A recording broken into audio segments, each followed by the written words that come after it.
عقل نہیں ہوگی. اور یہی اعتراضات تھے کہ یہ کیسا اللہ کا کلام ہے کہ اس میں گائے کا ذکر آ گیا, یہ کیسا اللہ کا کلام ہے کہ اس میں پچھلی کہانیاں آ گئی, یہ کیسا اللہ کا کلام ہے کہ اس میں قصے آ گئے. خالق کائنات نے فرمایا ان اللہ لا یستحیی ان یضرب, کہ تم یہ نہ کہو کہ قرآن میں کیا ذکر آ رہا ہے. اللہ اس بات سے نہیں شرماتا کہ اللہ مثال دے مکھی و مچھر کی ہے اس سے کم کی بھی, سمجھانے کے لیے اللہ جو فرمائے وہی قرآن کا حصہ ہے.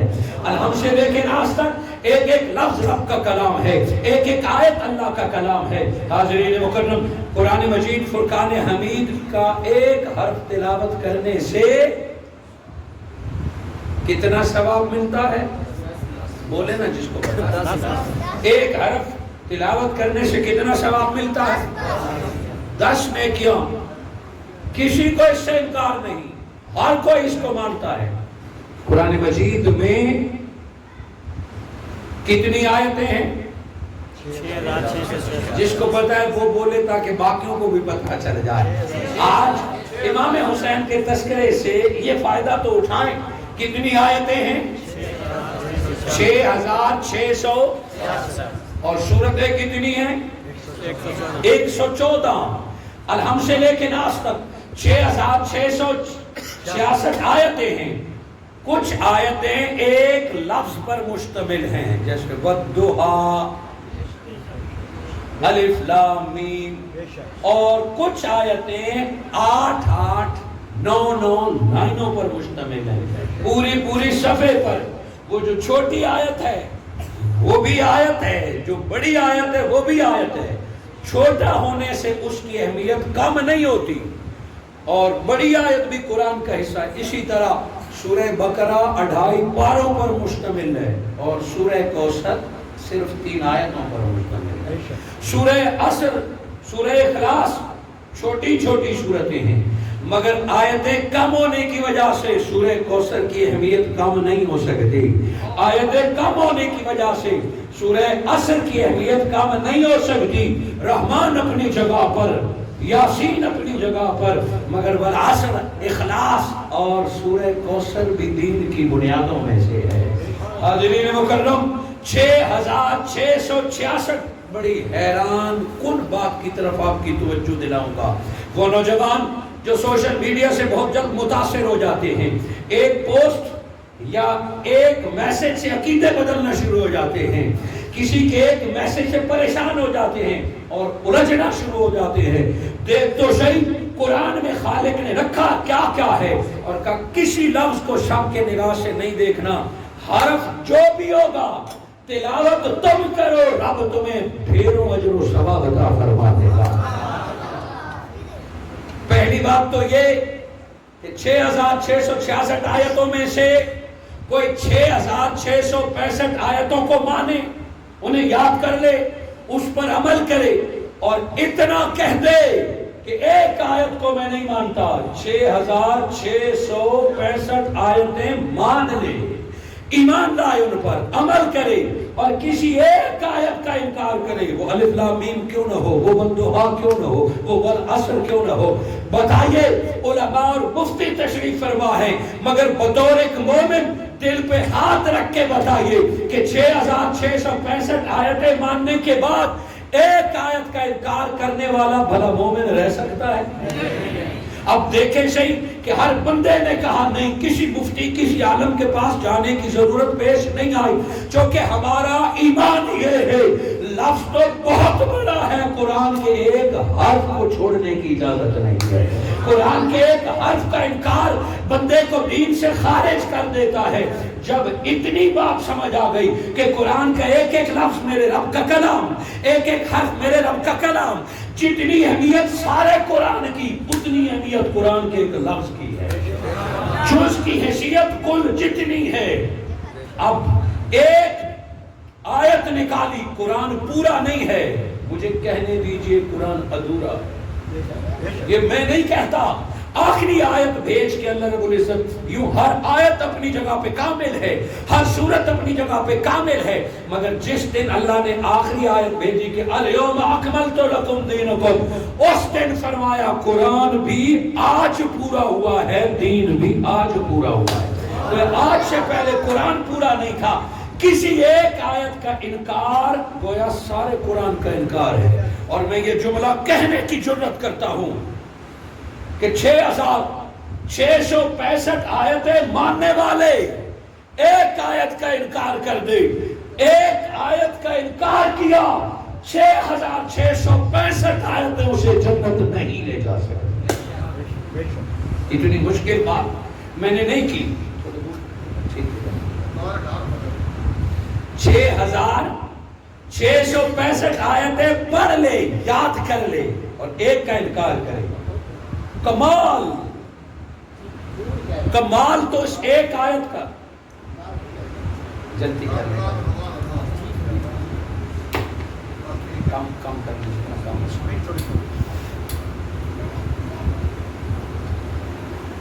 اب میں پھر آپ کی توجہ چاہوں گا کہ 6665 آیتیں یاد کر لی، حافظ ہو گیا، عمل کیا، اور ایک آیت دیکھنے کو تو چلو اتنا یاد کر لیا، ایک کو نہیں مانا نا، مگر دیکھیے صحیح، ایک کا انکار کیا، 6665 آیتیں اسے جنت نہیں لے جا سکتی۔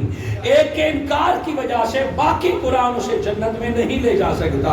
4 رکعت فرض نماز عشاء کا ہے، 3 رکعتیں ساری پڑھنی، ایک کا انکار کر دیا، یہ 3 اسے نہیں بخشوا سکتی، یہ 3 نماز عشاء نہیں بنے گی۔ 2 رکعت فرض تھے، 50-50 ہے، ایک سجدے کا انکار کر دیا، باقی 2 رکعتیں پڑھ لی، مگر کہا میں سجدہ نہیں کرتا، نہیں مانتا، ایک سجدہ جز ہے مگر ساری نماز رد ہو گئی۔ آپ کہیں گے اتنی مشکل بات ہے؟ سنی آگے بڑھیے، حضور صلی اللہ علیہ وآلہ وسلم کے لائے ہوئے قرآن کی عزت ہے علی عبدنا۔ قرآن ہوا زبان مصطفیٰ کی وجہ سے کہ قرآن تب مانا جائے گا جب محمد فرما دیں کہ یہ اللہ کا کلام ہے، کہ اس جیسا قرآن لے آؤ جو محمد کی زبان سے ادا کیا جا رہا ہے۔ حاضرین مکرم، بالخصوص نوجوان ساتھی، آپ نے خود مجھے بتایا کہ قرآن کے ایک حرف کی تلاوت 10 نیکیاں ملتی ہیں، ایسا ہی ہے؟ چلو، اللہ رب العزت کے اسماء ہے قرآن میں، اللہ، رحمان، رحیم، قدوس، اللہ کے اسماء ہیں، اللہ کے اسماء کی تلاوت کا ثواب تو ملے گا۔ پھر انبیاء علیہ السلام کے اسماء ہیں، انبیاء علیہ السلام کے اسماء کی تلاوت کا بھی ثواب ملے گا۔ آدم، نوح، موسیٰ، عیسیٰ، ابراہیم، اسماعیل علیہ السلام، ان کا نام لبوں سے نکلے تو رب بھی خوش ہوتا ہے اور اجر و ثواب بھی ملتا ہے، دل کو بھی اطمینان ملتا ہے، یہ باتیں درست۔ مگر جس قرآن میں اللہ کا نام ہے، نبیوں کا نام ہے، مکہ کا نام ہے، اقصی کا نام ہے، اسی قرآن میں کسی جگہ پر گائے کا نام آ جائے گا، کسی جگہ پر اونٹ کا نام آ جائے گا، کسی جگہ پر چیونٹی کا تذکرہ ہوگا، کسی جگہ پر کتے کا تذکرہ ہوگا، کسی جگہ پر خنزیر کا تذکرہ ہوگا۔ اے قرآن، قربان تیرے مقام پر گائے ہے، بھینس اونٹ ہے، کتا نجس ہے اور سور پلید ہے، خبیث ہے، مگر صدقہ قرآن کا کہ لفظ بقرہ لبوں سے نکلا کہ پہلے گائے تھی، قرآن میں نام آ گیا تو گائے کہنے کا بھی اللہ ثواب عطا فرماتا ہے۔ لفظ وَقَلْبُهُمْ بَاسِطٌ، قرآن پڑھتے ہوئے کتے کا لفظ منہ سے ادا ہوا تو قلب کہنے کا ثواب ملتا ہے۔ خنزیر ہے، ویسے ہم اس کو نجس کہتے ہیں، مگر تلاوت کرتے وقت لفظ خنزیر لبوں سے نکلتا ہے تو لفظ خنزیر بولنے کا بھی اللہ ثواب عطا فرماتا ہے۔ کوئی پوچھے کیسے؟ عقل اس بات کو نہیں مانتی کہ کتا کہنے کا بھی ثواب ملے، خنزیر کہنے کا بھی ثواب ملے۔ یہ تو کتا اور خنزیر ہے۔ فرعون دشمن نبی ہے، نمرود قاتل ہے، فرعون قاتل ہے، اور دونوں پر لعنت، دونوں کا نام لینا پسند نہیں کرتے، اس سے بڑھ کر ابلیس لعنتی ہے، شیطان مردود ہے۔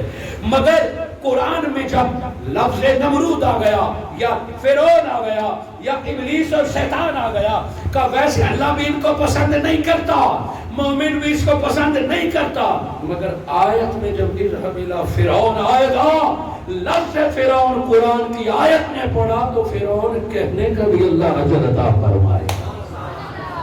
یہ اسی لیے کہ قرآن کا حصہ ہے، قرآن کے لفظ لفظ میں گویا قرآن کی کسی بات پہ بھی شک نہیں کرنا، قرآن میں مکھی مچھر جو کچھ ہے اب وہ عزت والی اسی لیے لفظ ہو گیا کہ قرآن کا حصہ بن گیا۔ تم یا قیامت تک کوئی اسے نہ نکال سکتا ہے، نہ اسے کلام الہی سے کم درجہ دے سکتا ہے۔ یہ نہیں کہہ سکتا کہ باقی قرآن سے اس کا درجہ کم ہے، سو قرآن کئی ایسی انہونی باتیں کرتا ہے، مگر اس کو ماننا ایمان ہے کہ آپ عقل کے گھوڑے باندھ لے، عقل کے گھوڑے باندھ کر اپنی سوچ و سمجھ کے سنبھال کے قرآن جو کچھ کہے منوان اس کو مان لینا ایمان ہے۔ یہاں تک میں نے قرآن کی بات کی، اب قرآن کی ایک آیت کی بات کہ وَلَا تَقُولُوا، تم نے نہیں کہنا۔ اللہ رب العزت نے بندے کو زبان دی ہے اور اظہار کی طاقت دی ہے، مگر ایک مقام پہ جا کے قرآن پابندی لگاتا ہے۔ وَلَا تَقُولُوا لِمَنْ يُقْتَلُ فِي سَبِيلِ اللَّهِ أَمْوَاتٌ، اے بندے تیری آنکھوں کے سامنے کوئی تلوار سے ٹکڑے ٹکڑے ہو گیا، اس کی گردن کٹی، اس کا سینہ چھلنی ہوا، اس کے بازو کٹ گئے، وہ ٹکڑے ٹکڑے ہوا، حتیٰ کہ اس کے ٹکڑوں پر گھوڑے دوڑے، حتیٰ کہ اس کے ٹکڑوں کو گٹڑی باندھ کے لایا گیا۔ سب کچھ تیری آنکھ نے دیکھا، تیری آنکھ نے دیکھا کہ بندہ ٹکڑے ٹکڑے ہو گیا، تیری عقل نے کہا روح نکل گئی اور وہ مر گیا۔ نہ عقل کی بات سننا، نہ اپنے سوچ پر انحصار کرنا، نہ آنکھ پر اعتبار کرنا۔ فی سبیل اللہ اموات، جس نے رب کے رستے میں جان دے دی وہ ٹکڑے ٹکڑے ہو گیا۔ قرآن منع کر رہا ہے اسے مرا ہوا نہیں کہنا۔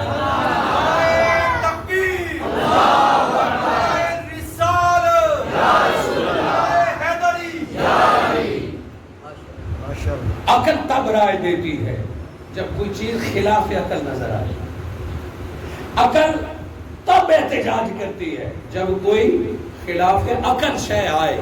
جو چیز عقل میں آ جائے وہ معجزہ نہیں ہو سکتی، معجزہ کہتے اسی کو ہے جو عقل کو عاجز کر دے۔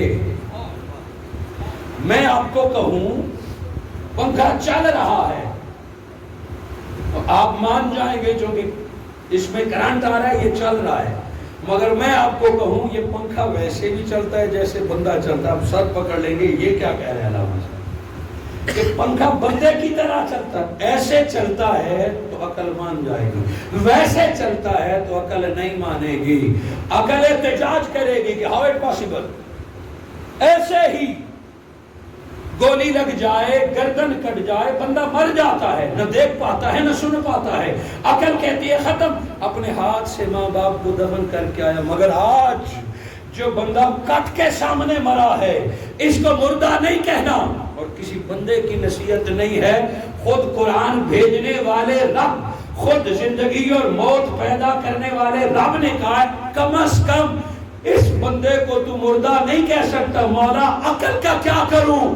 لا تشعرون، ایسی جگہوں پہ عقل کام نہیں کرتے، قرآن کو فوراً ماننا پڑتا ہے۔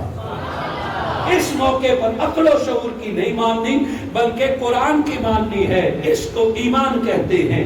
یہاں اللہ جل وجہ نے فرمایا فی سبیل اللہ اموات، جس کو راہ خدا میں موت آ جائے، وہ کون سا رستہ ہے کہ جس میں موت آتی ہے؟ چلو اسی جگہ پر آپ کی محبتوں کی نظر ایک جملہ اللہ رب العزت تشریف فرما ہے، اللہ رب العزت نے فرمایا جس کو اللہ کی راہ میں موت آ جائے وہ زندہ ہے، اللہ کے رستے میں موت آ جائے وہ زندہ ہے، اور جس کی ساری زندگی اللہ کے راہ میں گزری، شہید کے بارے میں ہے کہ پچھلی زندگی جیسے بھی گزری، پچھلی زندگی جیسے بھی گزری، موت اللہ کے راہ میں آ جائے، اللہ پچھلی زندگی کو نہیں دیکھتا، اسے شہادت کا مقام عطا فرما دے۔ شہید کے لیے شہادت سے پہلے صالح ہونا شرط نہیں ہے کہ کوئی صالح، علامہ صاحب تشریف فرما ہے کہ کوئی نمازی ہوگا نہ کوئی حاجی ہوگا، کوئی صالح ہوگا، کوئی تسبیح پڑھے گا پھر شہید ہوگا تو اللہ اسے اپنا دیدار عطا کریں گے، اللہ اسے اپنی شہادت کا مقام عطا کریں گے۔ شریعت نے کوئی ایسی سختی نہیں دی کہ پچھلی زندگی جیسے بھی تھی آج لبیک کہا، آج تلوار لی، آج بندوق لی اور دین کے دشمنوں کے سامنے سینہ سفر ہو گیا اور اپنی زندگی رب کے راہ میں قربان کر دی۔ خبردار لوگوں، پچھلی زندگی نہیں دیکھنا، آج کی شہادت دیکھ کے قیامت تک اس کی شہادت کو سلام پیش کرتے رہنا۔ یہ تو اس کی ہے جس کا آخری لمحہ اللہ کے لیے گزر جائے۔ ذرا اس ہستی کے بارے میں سوچئے جس کی ساری عمر اللہ کے راستے میں گزر رہی ہے، آخری سانس تو اللہ کے راستے میں آئے وہ شہید، اس کو کیا کہیں گے جس کی ساری عمر اللہ کے راستے میں، اور ایک سٹیپ آگے لے جانے لگا ہوں، ساری عمر تو اللہ کے راستے میں گزرے، فی سبیل اللہ، فی سبیل اللہ، عمر اللہ کے راستے میں گزرے، عمر اللہ کے راستے میں گزرے۔ علماء میری رہنمائی کریں کہ جس کی عمر اللہ کے راستے میں گزرے وہ مجاہد، جس کی آخری سانس اللہ کے راستے میں صرف و شہید کا یہ فی سبیل اللہ ہے۔ لوگوں ذرا بتاؤ جو اللہ کے گھر میں پیدا ہوا اس کی حیات کا کیا حال ہے؟ فی بیت اللہ، جو کعبے میں پیدا ہوا اس کو رب نے کتنا مقام عطا فرمایا۔ پیدا ہونے کے بعد جس نے اللہ کا راستہ چنا اور جس کو اللہ رب العزت نے آغاز ہی سے دامن کعبہ اور مصطفیٰ کی جھولی عطا فرمائی۔ علی شیر خدا کی ولادت کر کعبہ میں ہوئی، کعبہ میں پیدا ہونا اتنا بڑا اعزاز میں نہیں سمجھتا، کعبہ میں پیدا ہونا میرے نزدیک اتنا بڑا اعزاز نہیں۔ اے علی تیرے مقام پہ قربان کہ کعبے میں پیدا ہوا، اس سے بڑا اعزاز یہ ہے کہ ماں کا دودھ پہلے نہیں پیا، پہلے تجھے نبی نے اپنی گھٹی عطا فرمائی، نبی کی جھولی میں جانا اور نبی نے اپنی گھٹی اور نبی کی گود ملنا اور تربیت ملنا، یہ کعبے سے بڑا اعزاز ہے۔ لوگ تو اس پہ جھگڑتے ہیں کہ علی کعبے میں پیدا ہوئے یا نہیں ہوئے، میں یہ کہتا ہوں اس کو ڈسکس نہ کرو، ارے دیکھو تو صحیح، علی وہ پہلا بچہ ہے جس کی مصطفیٰ نے خود پرورش فرمائی ہے۔ حسن و حسین بعد میں ہے، فاطمہ الزہرا زینب بعد میں ہے، علی وہ پہلا ابو طالب کا بیٹا ہے جس کو بچپن میں مصطفیٰ لوریاں سنایا کرتے تھے۔ حضرت علی شیر خدا فرمایا نہ کہو مردہ اسے جو اللہ کے رستے میں جان دے دے اور جس کی ساری زندگی اللہ کے رستے میں گزری ہو۔ لوگوں امام حسین علیہ السلام وہ ہستی ہے کہ صرف کربلا والی رات اللہ کے لیے نہیں گزری، حسین پیدا ہوئے ہیں تو حسین کی مبارکباد عرصوں سے آئی ہے۔ لوگوں کے تو زندگی اللہ کے لیے گزرتی ہے، حسین کا نام اللہ کی طرف سے آیا ہے، حسین کی مبارکباد اللہ کی طرف سے آئی ہے، اور حسین کی گھٹی نبوت کی گھٹی ہے، نبوت کے لعاب سے حسین کی زندگی کا آغاز ہوا ہے، اور حسین کے کام سماعت کا آغاز حضور کی آذان سے ہوئی ہے کہ جس کا آغاز اتنا شاندار ہو اس کا انجام کیسے ہوگا۔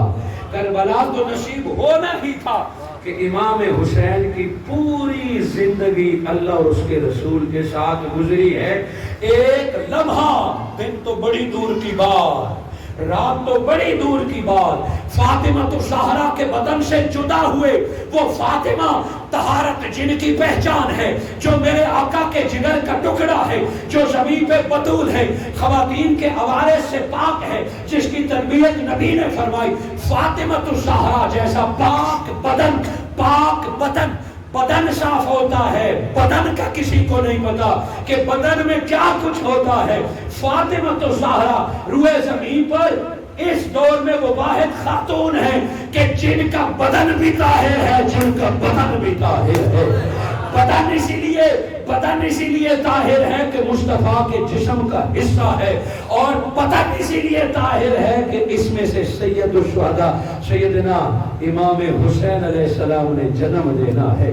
اندر باہر سے سیدہ فاطمہ الزہرا کو پاک پیدا کیا، علی شیر خدا کو پیدا ہوتے ہی ولایت دے دی۔ ولایت بھی نبوت کا جز ہے، بنا نبوت کے ولایتیں نہ جنم لیتی ہیں نہ پروان چڑھتی ہیں۔ ولی خود سے ولی نہیں ہوتا، ولایت فیض ہے نبوت کا، ولایت فیض کرم ہے نبوت کا۔ حضرت علی ولایت کی صورت میں نبوت کا حصہ ہے، سیدہ طیبہ فاطمہ الزہرا طہارت کی صورت میں نبوت کا حصہ ہے، اور حسنین کریمین کو میرے آقا نے فرمایا انا من الحسین والحسین منی، حسن حسین مجھ سے ہیں، میں حسن اور حسین سے ہوں۔ بات آسان کر دوں کہ علی ولایت کی صورت میں نبوت کا حصہ، فاطمہ الزہرا طہارت کی صورت میں نبوت کا حصہ، حسن و حسین کیا ہے؟ استاذ المکرم حضور شیخ الاسلام ڈاکٹر محمد طاہر القادری مدث اللہ العالی جب شہادت مصطفیٰ کا تذکرہ اپنی کتاب فلسفہ شہادت میں فرماتے ہیں کہ کیا نبی شہید نہیں ہوئے؟ نبوت کو اللہ نے ہر کمال عطا کیا ہے، علم کا کمال، حسن کا کمال، تقوی کا کمال، سارے کمالات اللہ رب العزت نے نبی کو عطا فرمائے۔ کیا حیات کا اتمام اور کمال شہادت ہے؟ کیا نبی کو اللہ نے شہادت نہیں دی؟ جو یہ کہتا ہے کہ نبی کو اللہ نے شہادت نہیں دی اسے پتہ نہیں ہے، پھر نبوت کے پاس اگر شہادت نہیں ہے تو نبوت کامل نہیں ہے۔ استاذ المکرم حضور شیخ الاسلام فرماتے ہیں کہ نبی کی گردن تو نہیں کٹنی تھی، نبی کو تو زہر سے موت نہیں آنی تھی، گلا دبانے سے نبی کو موت نہیں آنی تھی، یہودیوں کی سازوں سے مصطفیٰ نے ختم نہیں ہونا تھا، کیونکہ رب نے وعدہ کیا تھا واللہ متم نورہ، رب نے وعدہ فرمایا تھا واللہ یعصمک من الناس۔ یہ لوگ آپ کے قتل کی کوششیں کرتا رہے، پیارے مصطفیٰ رب خود تیری حفاظت فرماتا رہے گا۔ اے اللہ جب تو مصطفیٰ کی حفاظت کرے گا نہ کوئی حملہ کرے گا، نہ کوئی قتل کر سکے گا، نہ کوئی زہر کھلا سکے گا، پھر تو شہادت ممکن نہیں ہے۔ کہ ایسا نہ کہو مصطفیٰ شہید ہوں گے مگر آج نہیں، 12 ربیع الاول کو مصطفیٰ اپنی قبر میں آرام فرمائیں گے، آدھی صدی بعد حسین اور حسن اپنی گردنیں کٹوا کے گردن حسین کی کٹے گی، شہادت و نبوت کے سامنے آئے۔ نعرہ تکبیر، نعرہ رسالت، نعرہ تحقیق، نعرہ حیدری۔ امام حسن اور امام حسین علیہ السلام کی شہادت نبوت کا حصہ ہے۔ حضور شیخ الاسلام فرماتے ہیں شہادت صدیق، حضرت امام حسن کو زہر دیا گیا، یہ بھی ایک شہادت تھی، اور امام حسین کی گردن کاٹی گئی دشمن کے سامنے۔ یہ دونوں شہادتیں حضرت ابراہیم علیہ السلام کا خواب، حضرت اسماعیل علیہ السلام کے ذبح ہونے کی نیت، اور مصطفیٰ صلی اللہ علیہ وآلہ وسلم کی شہادت کے نبوت کے طور پر آج پوری ہوئی ہے۔ اسی لیے امام حسین کا صرف کربلا میں آخری دن اللہ کے راستے میں نہیں گزرا، جس دن سے اہل بیت پیدا ہوتے گئے ان کی ساری عمر اللہ کے راستے میں گزرتی گئی۔ فی سبیل اللہ، حضرت علی شیر خدا بھی پہلے دن سے فی سبیل اللہ ہے، ایک لمحہ بھی کسی کافر کے ساتھ نہیں گزارا۔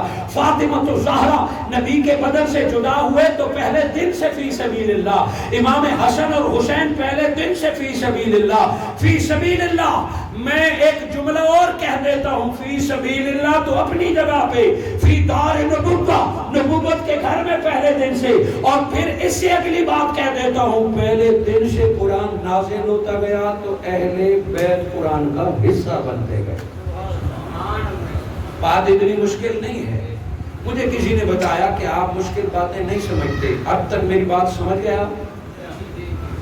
جو نہیں سمجھا وہ بتائے، ایسے ہی بولوں یا بند کر دوں؟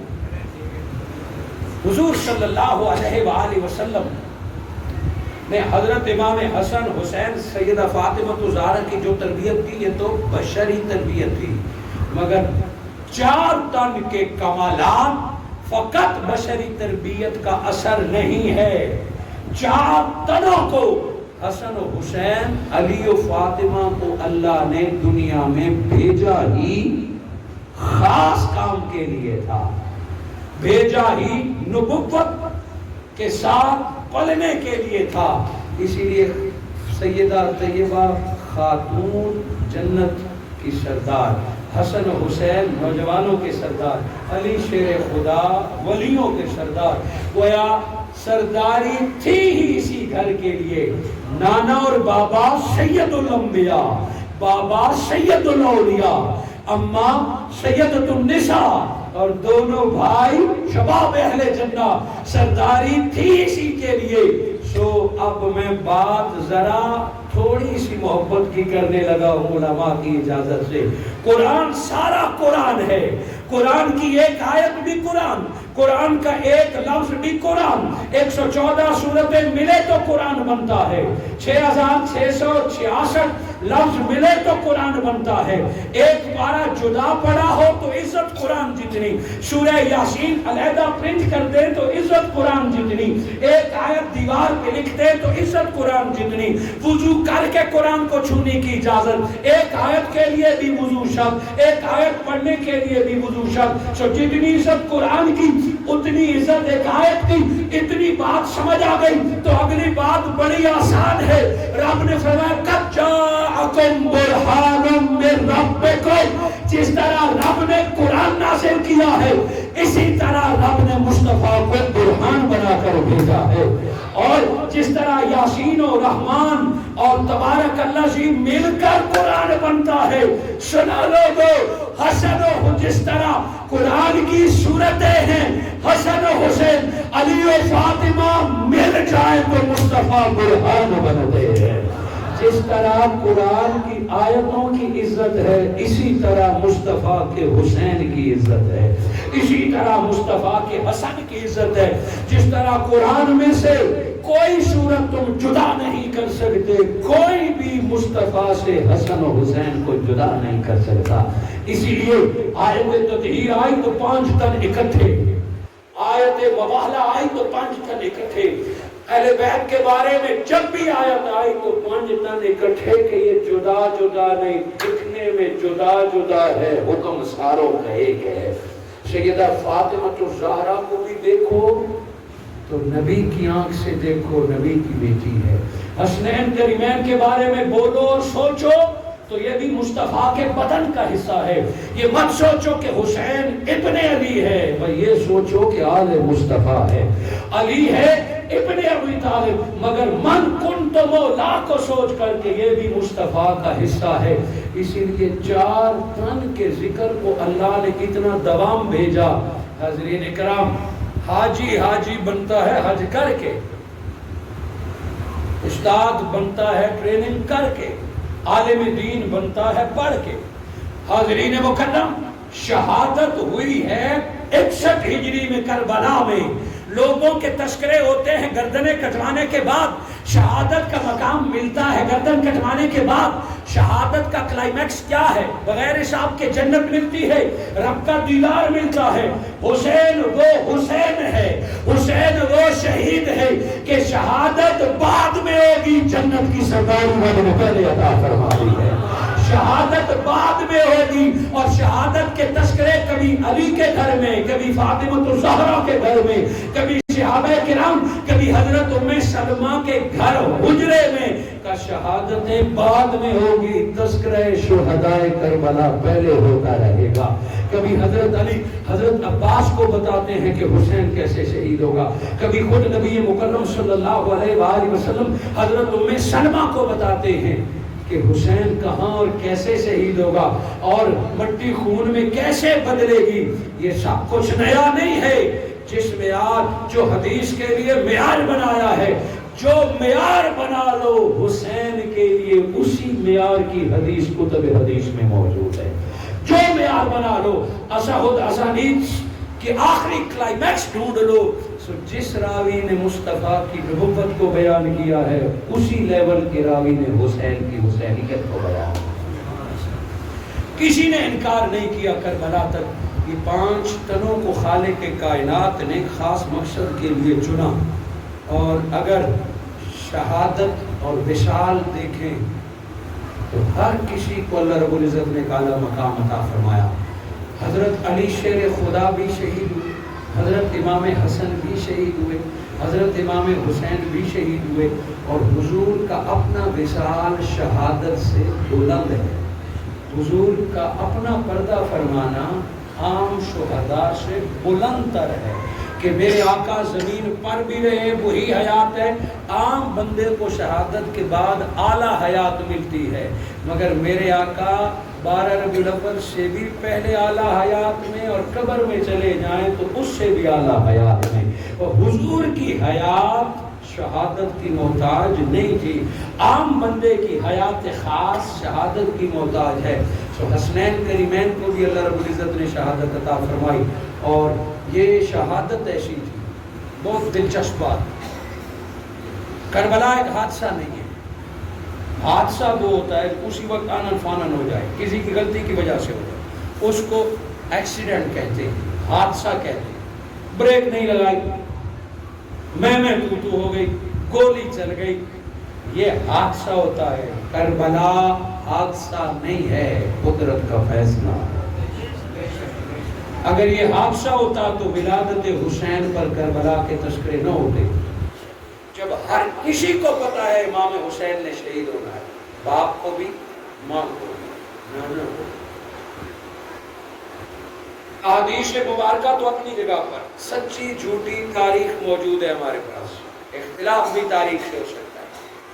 کیا کوئی کبھی یہ بھی بتا سکتا ہے حضور صلی اللہ علیہ وآلہ وسلم حسین کے لیے روئے تو ہیں, کیا کوئی یہ بتا سکتا ہے کہ میرے آقا نے کبھی ہاتھ اٹھا کے کو اے اللہ حسین کو تو بچا لے, تو نے تقدیر میں لکھا ہے حسین شہید ہوگا, اے اللہ میرے حسین کو تو بچا لے.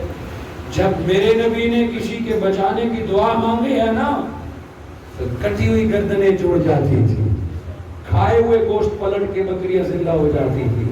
میرے آقا اگر ایک بار بھی دعا مانگتے اللہ حسین کو شہید نہ کر, حسین کو کربلا کے ظلم سے بچا, تو اللہ نے مصطفیٰ کی کوئی دعا رد نہیں فرمائی. ماں تھی نا سیدہ فاطمہ الزہرا بھی پہلے ماں سے باخبر تھی کہ حسین شہید ہوگا.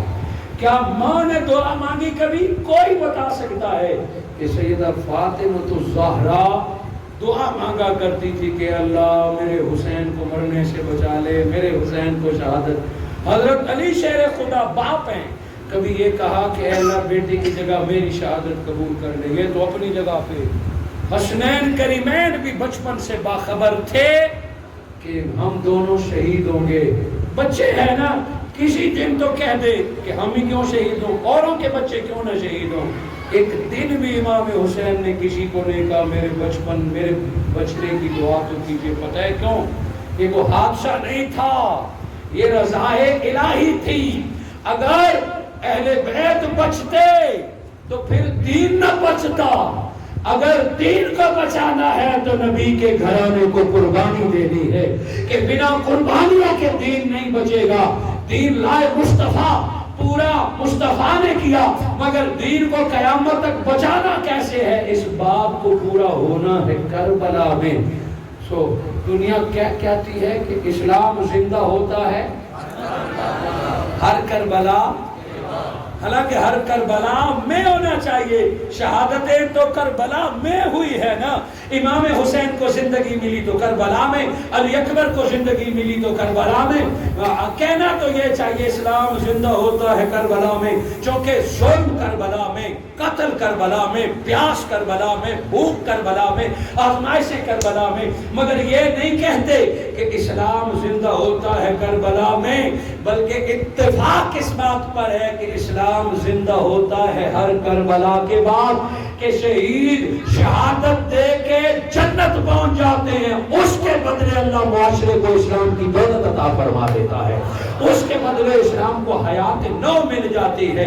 وہ شہید کی گردن کٹنے سے وہ سکون میں پہنچ جاتا ہے, اور اسلام کو اللہ اطمینان عطا فرماتا ہے. وہ تقدیر میں لکھا ہوا تھا کہ کون بدبخت آئے گا جس کے لیے امام حسین علیہ السلام قربانی دیں گے, اور یہ قربانی اتنی دردناک ہے امام حسین علیہ السلام نے ایک بار بھی جنگ نہیں چھاڑی. ایک بار بھی امام حسین علیہ السلام مدینہ سے لے کر کربلا تک آخری لمحہ تک امام حسین نے جنگ پر اصرار نہیں کیا. آخری خطبہ بھی امام حسین کا اس بات پہ گواہ ہے کہ آپ جنگ نہیں کرنا چاہتے, آپ یزید کی اصلاح کرنا چاہتے.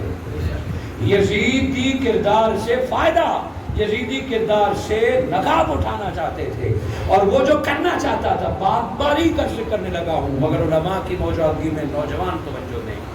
اس گھرانے کو کبھی اقتدار کی ضرورت ہی نہیں تھی. دنیا کہتی رہے نا کہ حضرت علی پہلے خلیفہ, دین کی خدمت کرتے رہے, خلیفہ تب بنے جب اپنے ساتھیوں نے کہا, جو اللہ رسول کا فیصلہ تھا. وگرنہ حضرت علی شیر خدا دوسرے تیسرے یا پہلے خلیفہ کا نہ مطالبہ حضرت علی نے کیا, اور نہ ہی کسی پہلے دوسرے خلیفے کو مولا کائنات نے غلط کہا. اور جب چوتھی باری آئی, امت کا اتفاق ہوا, تب آپ نے جامع خلافت پہنا, تب آپ نے ذمہ داری نبھائی. اور پھر حضرت امام حسن کی خلافت کی بات آئی, ادھر بھی ایک صحابی رسول تھے حضرت امیر معاویہ, ادھر حضرت امام حسن. مثال کے طور پہ بتا رہا ہوں کہ اس گھرانے کو اقتدار سے نہیں, نظام مصطفیٰ سے غرض ہے.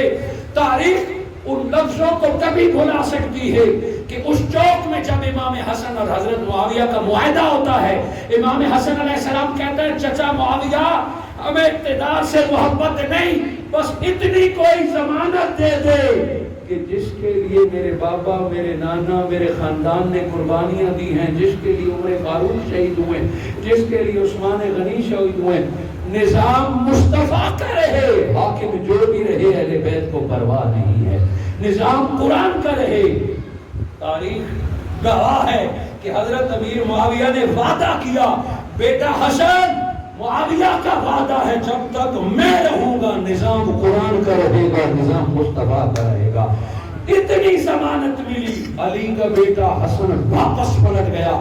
لوگ احتجاج کرتے رہے, لوگ تلواریں لہراتے رہے, حتیٰ معاذ اللہ علی کے بیٹے کو بزدل کہا, علی کے بیٹے کو کہا ڈر گیا جو لوگ جنگ چاہتے تھے منافق. مگر علی کا بیٹا اقتدار چھوڑ کر مسجد نبوی میں بیٹھ گیا, صبح و شام روزہ رسول پہ جا کے حاضری دیتے, لوگوں کو دین کی تعلیم دیتے, جب تک سیدنا امیر معاویہ اور جب تک حضرت امام حسن کو زہر نہیں دیا گیا. ایک بار بھی امام حسن نے اقتدار کا نام لے لیا. میں 2+2=4 کی طرح اپنا عقیدہ بیان کر رہا ہوں کہ امام حسین اقتدار کے لیے نہیں نکلے. جن کو لگتا ہے کہ امام حسین کو یزید کے اقتدار کی تکلیف تھی, اس کے عقل پہ پردے ہیں, جس کو قرآن نے فرمایا الذین کذبوا بآیاتنا صم بکم فی الظلمات, وہ پہلے ہیں, وہ اندھے ہیں, ان کے چہروں ان کے عقل پر پردے پڑے ہوئے ہیں. امام حسین علیہ السلام کو اقتدار نہیں چاہیے تھا, امام حسین کو اقتدار چاہیے تھا, مدینہ میں اعلان کر دیتے, مکہ میں اعلان کر دیتے. امام حسین کو تو نظام مصطفیٰ چاہیے تھا, قرآن کا نظام چاہیے تھا. کربلا تک آ گئے, آخری خطبے میں بھی فرمایا درمیان سے ہٹ جو, مجھے یزید سے ملاؤ, 2 باتیں کرنی ہیں, 2 بات واضح ہو جائے گی. مگر یزید کہاں مل سکتا تھا, اندھیرے روشنی کے پاس نہیں آ سکتے تھے. اسے پتا تھا کہ حسین سامنے آیا تو مجھے قدموں میں جھکنا پڑے گا, حسین سامنے آیا تو مورتی بند ہو جائے گی. اسی لیے اس نے قتل یزید کا حکم دیا تھا. تلواریں دے کے مدینہ لوگ بھیجے, تلواریں دے کے کربلا میں لوگ بھیجے, تلواریں دے کے پانی بند کرایا. یزید کا دفاع کرنے والے کہاں تک دفاع کریں گے, یزید کے نام کے ساتھ بزور رضی اللہ تعالیٰ عنہ لگانے والے کہاں تک زور لگائیں گے. قیامت تو برپا ہونی ہے, حشر تو ہونا ہے, اس سے پہلے سب کچھ واضح ہے. اور میں بڑا کلیئر کہتا ہوں کہ اللہ کی قسم, یزید ایک بار امام حسین کے پاس جاتا اور قدموں میں گر کے کہتا کہ اے اہل بیت کے امام, مجھ سے خطائیں ہوئی ہیں, مجھ سے نمازیں قضا ہوئی ہیں, مجھ سے غلطی ہوئی ہے, آج میں توبہ کرتا ہوں آپ کو گواہ بنا کر. واللہ ایک دفعہ حسین کے مقام کو تسلیم تو کرتا, ایک دفعہ حسین کو اپنا سردار تو مانتا. اللہ کی قسم یہ گھرانہ اتنا سخی ہے کہ یزید کو بھی کلمہ پڑھا کے معاف کر کے دنیا کا اقتدار بھی مل جاتا اور جنت بھی مل جاتا. در حقیقت یزید متکبر تھا، یزید اپنے باپ کا باغی تھا، یزید اہل بیت کا دشمن تھا، اقتدار کی لالچ میں شیطان نے اس کے آنکھوں پر پردے ڈال دیے تھے، اقتدار کی لالچ نے اسے دین سے دور کر لیا تھا۔ اگر اہل بیت کا مقام، بڑے افسوس کی بات ہے کہ آج مجھے اور آپ کو انا من الحسین کا پتہ ہے، مجھے اور آپ کو حسین جنت کا سردار کا پتہ ہے، بولیے یزید کو یہ حدیثیں پتہ نہیں ہوگی؟ بولے نا، پتہ تھا، سنی تھی، مگر تکبر تھا اس کے ذہن میں کہ اگر حسین کو نبی کا حصہ مانے پھر تو جھکنا پڑے گا، حسین کو سردار مانے، ہائے رے افسوس، اس جنت میں جاننا چاہتا ہے جس جنت کے سردار کی گردن کاٹ رہی ہے۔ امام حسین نے آخری لمحے تک جنگ نہیں مانگی، جنگ انہوں نے مسلط کی ہے۔ اہل بیت نے استقامت دکھائی، گردنیں دکھا کے دین کو بچا کے سب کچھ قربان کر دیا۔ اور ہدی للمتقین، ذالک الوقت میرا پورا ہوا چاہتا ہے، یہ وہ کتاب ہے جس میں کوئی شک نہیں۔ یہ تو قرآن مجید نے خود اپنے آپ کو ثابت کیا کہ مجھ میں کوئی شک نہیں۔ پھر قرآن نے گواہی دی کہ شہید زندہ ہے۔ سیدنا امیر حمزہ شہید ہوئے تو قرآن نے کہا شہید زندہ۔ سیدنا امیر حمزہ حضور کے چچا ہے اور ٹکڑے ٹکڑے ہوئے، قرآن نے کہا حضرت امیر حمزہ شہید، بدر میں شہید ہوئے، قرآن نے کہا مردہ نہیں زندہ ہیں۔ قرآن گواہی دیتا رہا کہ شہید زندہ، قرآن احد میں گواہی دی کہ شہید زندہ، قرآن گواہی دیتا رہا کہ شہید زندہ۔ کربلا وہ پہلا مارکا ہے کہ حسین نے گردن کٹا کے یہ گواہی دی کہ قرآن زندہ ہے۔ قرآن تو بتاتا رہا کہ شہید زندہ ہے۔ امام حسین کی گردن کٹ گئی، آیت پڑھی کیوں؟ فرمایا ذالک الکتاب لا ریب فیہ، گردن کٹا کے حسین گواہی دیتا ہے کہ قرآن زندہ ہے۔ قرآن تو شہیدوں کا دفاع کرتا رہا ہے، حسین وہ شہید ہے جو آج تیرا دفاع کر گیا ہے۔ گردنیں کٹ کے جو کلام پڑھا جائے اس کو قرآن کہتے ہیں، اس لیے فرمایا ذالک الکتاب لا ریب فیہ، اس میں کوئی شک نہیں۔ اگر کوئی باقی رہ گیا ہے تو کربلا پہ نظر رکھنا، جس کو گردنیں کٹ کے بھی قاری پڑھ کے سنا جائے وہ رب کا کلام ہے۔ اور ظالم اس سے ہدایت نہیں پاتے۔ یزیدی فوج میں 700 حافظ قرآن تھے، 700 حافظ قرآن تھے، 700 حافظ قرآن۔ امام حسین علیہ السلام 700 حافظ قرآن نے اس فوج میں حصہ لیا جس میں امام حسین شامل تھے۔ اسی لیے امام حسین نے انہیں دعوت دی کہ واپس پلٹ آئے، اسی لیے دعوت دی کہ واپس پلٹ آئی۔ اور ایک بر آیا تھا، باقی حافظ قرآن بھی یزیدیت کا شکار ہو گئے تھے، اور قرآن ان کے دل میں تھا۔ آپ کہیں گے قرآن ان کے دل میں تھا پھر کیوں گمراہ ہو گئے؟ کیونکہ میرے آقا صلی اللہ علیہ وآلہ وسلم نے فرمایا انی تارک فیکم ثقلین، میں دو چیزیں چھوڑے جا رہا ہوں۔ ایک کا ذکر نہیں کیا کہ جیسے آج آپ سنتے ہیں قرآن پڑھو، قرآن پر عمل پاڑو گے ہدایت پا جاؤ گے۔ میرے آقا نے فرمایا دو چیزیں چھوڑے جا رہا ہوں، ان دونوں پر عمل کرو گے تو دنیا اور آخرت میں کامیابی۔ دونوں میں سے ایک کو بھی چھوڑا، جو یزید کی طرف تھے وہ قرآن کے حافظ تو تھے، انہوں نے حسین کو چھوڑ دیا، علی کو چھوڑ دیا، حسن حسین کو چھوڑا کہ وہ آیت مطلوع ہے، یہ آیت حسین غیر مطلوع ہے۔ حسین بھی اللہ کی آیت ہے، علی اکبر بھی اللہ کی آیت ہے، آیتیں ہیں، یہ آیات ہیں۔ علامہ صاحب اگر حجر اسود اللہ کی آیت بن سکتی ہے، صفا و مروہ اللہ کی آیت بن سکتی ہے، تو علی کا حسین اللہ کی آیت کیوں نہیں بن سکتا؟ اگر قربان پوچھے علامہ صاحب سے، جس بکرے کو آپ نے قربانی کے لیے وقف کر دیا وہ اللہ کی نشانی ہے، بکرا اللہ کی نشانی ہے، اور وہ حسین جس کو پیدا ہوتے ہی شہادت سے منسوب کیا گیا وہ اللہ کی آیت نہیں۔ یزید کو پتا تھا جس کی گردن کاٹی جا رہی ہے وہ بھی آیت ہے، جس کو پڑھا جا رہا ہے وہ بھی آیت ہے۔ اب کوئی کہے کہ امام حسین کا بدلہ کس نے لیا تھا؟ حاضرین مکرم، امام حسن شہید ہونے لگے تو امام حسین نے کہا میں بدلہ لوں گا۔ امام حسن نے فرمایا نہیں میرے بھائی حسین، میرا بدلہ نہیں لینا۔ یہ حضرت امام حسن کے آخری الفاظ ہیں۔ اور ہر کسی نے لکھا ہے، دونوں طرف کی کتابوں نے۔ امام حسین نے فرمایا بھائی حسن آپ بتائیے آپ کا قاتل کیوں ہے؟ امام حسن نے مسکرا کے کہا بھائی حسین اسی لیے پوچھتے ہو نا کہ میرا بدلہ لو گے؟ میں جانتا ہوں مجھے زہر کس نے دیے مگر نہیں بتاؤں گا۔ امام حسین نے منتیں کی کہ مجھے قاتل کا نام بتائیے،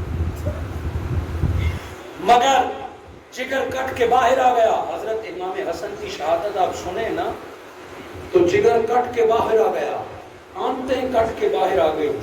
لکھتے ہیں کہ آپ نیچے رکھتے بالٹی اور اتنا زہر آپ کو دیا گیا کہ خون کٹ کٹ کے جسم سے باہر چلا جاتا۔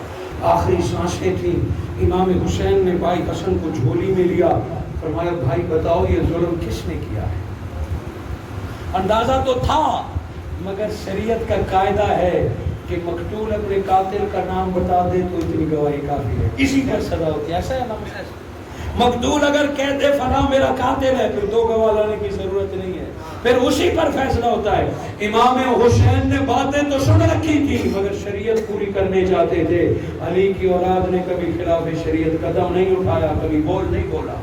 امام حسن نے فرمایا مجھ سے کیوں تو قاتل کا نام کہلوانا، بدلہ لے گا؟ امام حسین نے فرمایا اللہ کی قسم پہلے آپ کے قاتل کو ٹکڑے ٹکڑے کروں گا پھر آپ کو دفن کروں گا۔ امام حسین نے حسن نے فرمایا اسی لیے تو بتاتا نہیں۔ کیوں؟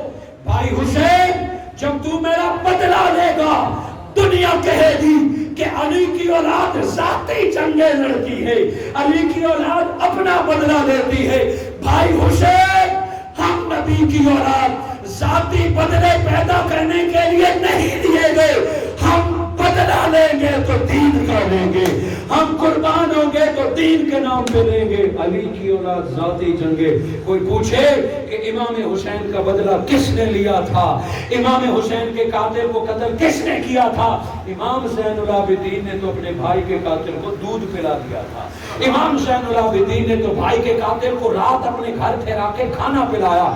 ایک قیدی بھاگتا ہوا آیا امام زین العابدین کی جھوپڑی میں، کا مسافر ہوں، پیچھے اس کے پولیس اور فوج لگی تھی۔ حضرت امام زین العابدین نے کوٹری میں جگہ دی، دودھ دیا، کھانا دیا، ختم ہونے لگے وہ جانے لگا۔ حضرت امام زین العابدین نے کچھ تحفے دیے، وہ باہر نکلا، ضمیر بیدار ہو گیا۔ فرمایا امام زین العابدین لگتا ہے آپ نے مجھے پہچانا نہیں ہے۔ کہا کیوں؟ کہا آپ نے مجھے پہچانا ہوتا تو یہ سلوک نہ کرتے، آپ نے اپنے ہاتھ سے دودھ پلایا، کھانا کھلایا، تحفے دیے، لگتا ہے آپ نے مجھے پہچانا نہیں۔ سیدنا امام زین العابدین کی آنکھوں میں آنسو آ گئے، رخ دوسری طرف پھیر کے کہا بھلا اپنے باپ اور بھائی کے قاتل کو بھی کوئی بھول سکتا ہے؟ میں نے تو رات کے اندھیرے میں تجھے پہچان لیا تھا، تو کون ہے؟ کہا پھر مجھے قتل کیوں نہیں کیا؟ کہا ہم تمہارے مسافر تھے کربلا میں، ہم تمہارے مہمان تھے، وہ تمہارا کردار تھا، آج تم نبی کے آل کے گھر آئے ہو، یہ ہمارا کردار ہے۔ اس نے گردن جھکا لی، کہا بس مجھے قتل کر دیجئے وگرنہ اس ندامت کے ساتھ میں زندہ نہیں رہ سکتا، میری گردن اڑا دیجئے، میں اب زندہ نہیں رہ سکتا۔ حضرت امام زین العابدین نے فرمایا نہیں، کہا پھر معاف کیجئے تاکہ میں بھی قیامت کے دن سر اٹھا سکوں۔ امام زین العابدین نے آنکھوں میں آنسو لے کے کہا جا تجھے معاف کیا ہے۔ ذات کے لیے نہ علی شیر خدا نے، نہ امام حسن حسین نے، نہ امام، اور آج کا سید بھی ذاتیات پہ نہیں ہوتا، یہ سخی گھرانہ ہے۔ اللہ نے امام حسین کے بدلے کے لیے پوری سورہ اتاری ہے، اِنَّا أَعْطَيْنَاكَ الْكَوْثَرَ۔ میرے مصطفیٰ اللہ آپ کو بڑی اولاد عطا فرمائے گا، وہ بدبخت آپ کی اولاد کو ختم کریں گے۔ فَصَلِّ لِرَبِّكَ وَانْحَرْ، آپ نمازیں پڑھیں، قربانیاں دیں۔ اِنَّ شَانِئَكَ هُوَ الْأَبْتَرُ، آپ کا دشمن بے نام و نشان ہوگا، خود رب اس کے بدلہ لے گا، مٹا دے گا۔ یہ تھا اس کا روحانی جواب۔ اور جو جواب اس کا ہے کہ کیسے مختار شخصی تک ایک ایک قاتل حسین کا کیا کیا حال ہوتا رہا ہے، تاریخ بری پڑی ہے۔ یزید سے لے کر عام کربلا میں شرکت کرنے والوں کی ہسٹری پڑھیں، اس کے لیے ایک علیحدہ ایک رات چاہیے، اس کے لیے ایک علیحدہ چاہیے۔ آج جس درد پر بات ختم کرتے ہیں کہ جو ساتھی واقعہ سننے کے لیے بیٹھے ہیں، جس محبت پر بات ختم کرتے ہیں کہ جب امام حسین علیہ السلام کی جان نثار ساتھی سارے شہید ہو گئے تو آپ کا بھتیجا حضرت قاسم خیمے کے دروازے پہ آیا اور کہا چچا جان اب میں جاؤں گا. امام حسین نے حکم دیا کہ قاسم جا کے وہاں اصغر علی اوسط کے پاس بیٹھ جا, پھوپھی کے پاس بیٹھ جا. حضرت قاسم امام حسن کے بیٹے تھے اور کہتے ہیں کہ شکل کی اعتبار سے اہل بیت کے سب سے خوبصورت نوجوان, سب سے خوبصورت شکل کے اعتبار سے, وجاہت کے اعتبار سے, قد کاٹ کے اعتبار سے خوبصورت تھے. حضرت قاسم امام حسین سے منت سماجت کرنے لگے کہ اب مجھے بیٹی, آپ تو خود تیاری کرنے لگے. آپ نے فرمایا نہیں, تو میرے شہید بھائی کی نشانی ہے, تو زندہ رہے گا. حضرت قاسم نے رو کے منت سماجت کی. نوجوانوں کو سنا رہا ہوں یہ بات کہ مجھے دین پر قربان ہونے دیجیے. جب امام حسین نے حکمن بیٹھنے کا کہا, حضرت قاسم نے پیراہن میں ہاتھ ڈالا, کرتے میں ہاتھ ڈالا, اندر سے تعویذ نما ایک چیز نکالی چمڑے میں, اس طرح تعویذ چمڑے میں سلے ہوئے ہوتے ہیں. فرمایا یہ پھر آپ کی امانت. امام حسین نے فرمایا یہ کیا ہے؟ چچا جان ایک رات مجھے میرے بابا نے نیند سے اٹھایا اور یہ کچھ لکھ کے مجھے دیا کہ بیٹا قاسم ایک وقت آئے گا کہ تیرا چچا حسین دشمن کے سامنے تنہا ہوگا, اس دن میرا یہ خط میرے بھائی حسین کو دینا. حضرت امام حسن نے شہادت سے پہلے یہ خط دیا.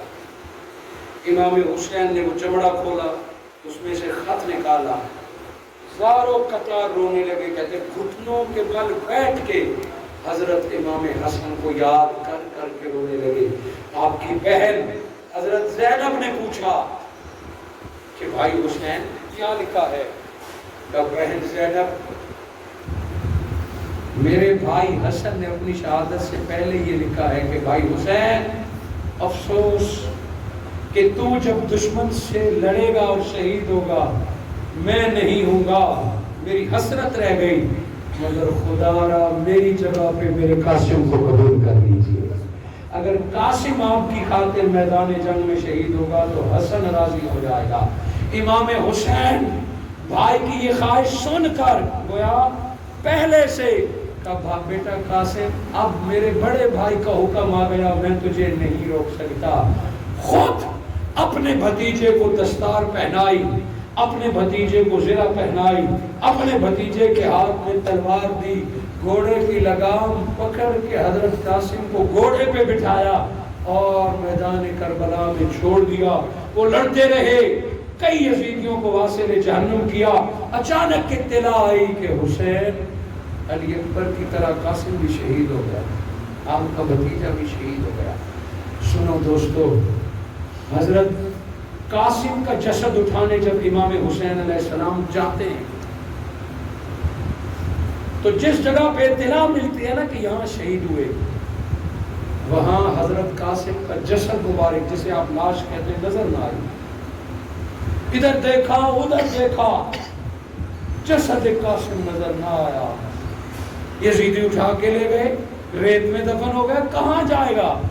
جب تھوڑی سی گرد کربلا کی بیٹھی, جب یزیدی واپس پلٹے تو دیکھا کسی کی صرف گردن کٹتی تھی, کسی کو صرف سینے میں نیزہ لگتا تھا. بھائی حسن کا نوجوان بیٹا قاسم کئی ٹکڑوں میں کربلا میں تقسیم پڑا, کہیں پہ ہاتھ, کہیں پہ بازو, کہیں پہ پاؤں, کہیں پہ ٹانگ, کہیں پہ سر. حضرت امام حسن نے حضرت قاسم کے اتنے پھیلے ہوئے ٹکڑے دیکھے تو ہچکی بن گئی. دو ہاتھ ہیں بیٹا قاسم, تیرے کتنے ٹکڑے اٹھائے؟ پہلی دفعہ امام حسین نے کربلا میں دستار اتاری, وہ جو حضرت علی نے دی تھی, دستار اتاری اور اسے بچھا کے حضرت قاسم کے ٹکڑے کٹے کیے اور گٹھڑی بنا کے کاندھے پہ رکھی. جب خیموں کے پاس آئے, حضرت زینب فرماتی ہیں کہ قاسم کہاں ہے؟ آپ نے فرمایا باقیوں کو کاندھے میں اٹھا کے لایا ہوں، یہ شہادت ایسی ہے جسے گٹھڑی میں اٹھا کے لایا ہوں۔ مدعا یہ تاریخ دان نے یہ بیان کیا ہے، اس میں اختلاف بھی ہو سکتا ہے کہ ایسا تھا ایسا نہیں تھا، مگر کربلا کا درد کہ ایک ہی خون کے حضرت علی کے گھرانے کے 17 بندے شہید ہوئے ایک ہی گھر کے، وہ درد کتنا درد ہوگا جب بھتیجے بیٹے 4 بھائیوں کی لاشیں لائن میں پڑی ہوگی، اور پھر بھی امام حسین علیہ السلام سر سجدے میں رکھ رہے ہیں، پھر بھی امام حسین علیہ السلام نماز میں دنیا سے رخصت ہو رہے ہیں۔ بس میرے نوجوان ساتھیوں، ذرا مجھے بتاؤ کہ امام حسین کی زندگی کا آخری عمل کیا تھا؟ بولو۔ آخری عمل سجدہ تھا، نماز تھا، اور دنیا کی نمازیں محتاج ہوتی ہیں وضوؤں کی، شہید کا تو بدن بھی غسل کا محتاج نہیں ہوتا۔ شہید کے بدن سے خون نکل آئے، شہید کو نہ غسل دینا پڑتا ہے، اور کربلا میں تو 3 دن سے پانی بند تھا، 15 نمازیں پہلے تیمم سے پڑھی جا چکی تھیں، آخری سجدے کے لیے وضو کی طہارت تلاش نہ کی جائے۔ ہم سے پوچھو، پانی پاک کرتا ہے ناپاکوں کو، پانی وضو دیتا ہے مسلمانوں کو، اہل بیت وہ پاک گرانا ہے جو پانی کو بھی پاک کر دے گا۔ پانی کو بھی طہارت، بدن نبی کا لگ جائے تو پانی پاک ہو جاتا ہے۔ چونکہ کربلا میں پانی نہیں تھا، گرد اٹھ اٹھ کے خود حسین کا تیمم کر رہی تھی، داڑھی میں بھی گرد۔ آپ اپنے گھر کی گرد اٹھا کے ہاتھ میں ملیں تو تیمم ہو جاتا ہے، یہ کربلا کی گرد تھی جو اٹھ اٹھ کے حسین کا چہرہ چوم رہی تھی۔ گویا سجدے سے پہلے تیمم ہو چکا تھا، سجدے سے پہلے حسین پاک تھا۔ آخری عمل کیا تھا؟ بولے نا، اس زندگی کا آخری عمل سجدہ تھا۔ اس زندگی کا پہلا عمل کیا تھا؟ اس زندگی کا پہلا عمل یہ، چونکہ ہم اس زندگی پہ جا کے رک جاتے ہیں، اس کو قرآن مجید نے فرمایا کہ لا تشعرون، تمہیں شعور نہیں۔ اس زندگی کا آخری عمل تھا سجدہ، اور اس زندگی کا شہادت کی بات کی زندگی کا پہلا عمل قرآن مجید کی تلاوت تھا۔ جو ہی سر حسین نیزے پہ چڑھا تو پہلا عمل قرآن کا تھا، جس کا سجدہ اور قرآن علی شیر خدا پیدا کعبے میں ہوئے اور شہادت مسجد میں کی، حسین پیدا علی کے گھر میں ہوئے، آسان کان میں آئی تھی پہلے دن مصطفیٰ کی، جس کا مؤذن مصطفیٰ ہو۔ امام حسین پیدا ہوئے تو میرے آقا نے کان میں اذان دی تھی، جس کا مؤذن مصطفیٰ ہو وہ نمازیں کربلا میں پوری کرتے ہیں۔ وہ قرآن مجید سر کٹنے کے بعد بھی پڑھتے ہیں۔ نوجوانوں کو پیغام تھا، نوجوانوں کو پیغام تھا کہ تم اگر حسینی ہو تو کبھی تمہارا سجدہ قضا نہیں ہوگا، تم اگر حسینی ہو تو کبھی تمہاری تلاوت قضا نہیں ہوگی۔